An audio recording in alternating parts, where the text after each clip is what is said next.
Let's see where we're going to go. Claudia from Ohio says that her children prefer being with their dad.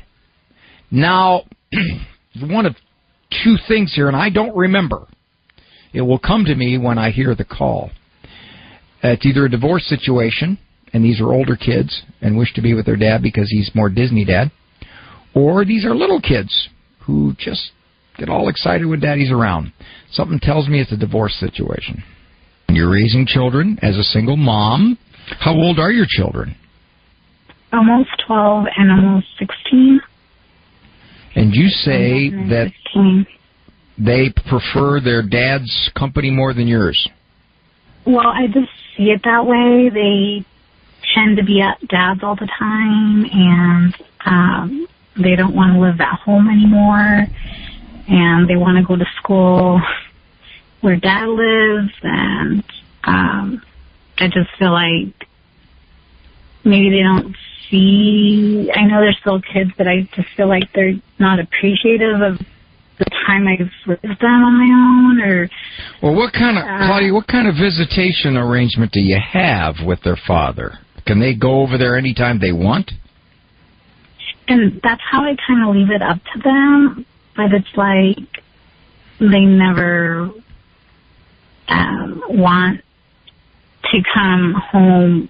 I just feel like he has a big family, and they have a lot of cousins and nephews and friends and neighbors and things like that. And I understand that part, but I feel like it's only like I'm the financial person that they come to, and it's like I think, Claudia, you're going to have to kind of decide. You're going to have to kind of decide how much you're going to let them decide for themselves.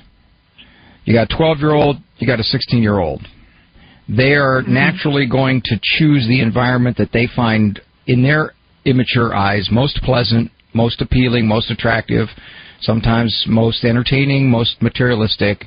I don't know what their draw is, but if you're finding out that they're essentially saying, Mom, we're not going to really be around you much anymore because you're giving us the total choice and we're throwing our lot in with Dad. If that's the case, you may have to put some structure to visitation because it appears, and again, I don't know the reasons for this. I don't know. Dad could be a sweetheart of a guy and you could be a nasty lady, or you could be a sweetheart of a lady and he could be a nasty guy. I don't know. But obviously something's going on that probably is going to lead to you getting less and less time. So I think you may want to put some structure to these visitations, and if that means you have to go back to court, because a 12-year-old really isn't in a good position to decide which environment is the best for his upbringing. So what you're saying is, as long as you leave it open like this, as long as you essentially say to them, well, you can go whenever you want, however much you want, and you can stay as long as you want, and you can stay overnight if you want, as long as you do that, you're going to have a 12 and a 16-year-old making those decisions on the basis of a 12 and 16-year-old's maturity level. People will say to me, how do you counsel someone who wants to leave a marriage because they're discontent or because they've found someone else, when that person has no religious commitment to the marriage?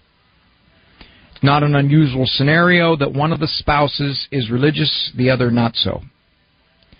The not so one is leaving the marriage because they found what they believe is happier, greener, better pastures. So what do you use to help them think about the ramifications of what they're doing? You can't use any moral ramifications. They don't want to hear it. No relevance to them. The point that Claudia brought up is one of my main considerations that they haven't thought about. If the kids are a little older, I will ask, do you think that your children will always want to have contact with you? As they get older And either out of resentment for you leaving the marriage, or they have other activities that they're into, and they can logically say, no, I can't come that weekend, Dad. I've got a tournament. Or Mom, whoever leaves. They don't think about that. Most people don't consider that when they're leaving a marriage. And it happens all the time. I've had moms in my office with 6 kids. Husband left. The kids vary in their feelings towards their father. Some of them want to have absolutely nothing to do with him. They're older. They feel bitter and resentful for what they see Dad did when he ran off with somebody 16 years younger than their mother. Others, the younger ones, that's Daddy. Okay, I sure want to go see Daddy. But then there are changes over time. The kid who was 9 when all this happened is now 15. And he doesn't see his mom or his dad who left in such a positive light anymore. And furthermore, he does not at all like who the mom or dad has taken up with. Not at all. That changes the whole picture. I find that most people in Claudia's situation, and I don't have any idea the backstory of why their marriage failed, but I find that most people in a situation where they say, I'm going to be happier if I leave this marriage. This marriage is frustrating, and my kids are going to be fine. And I want to say to them, no, your kids aren't going to be as fine as you think. But further, if you're concerned about your own interest as a parent, you're going to risk however those kids are going to react toward you because you left.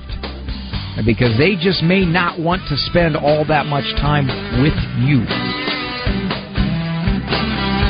I'm Dr. Ray.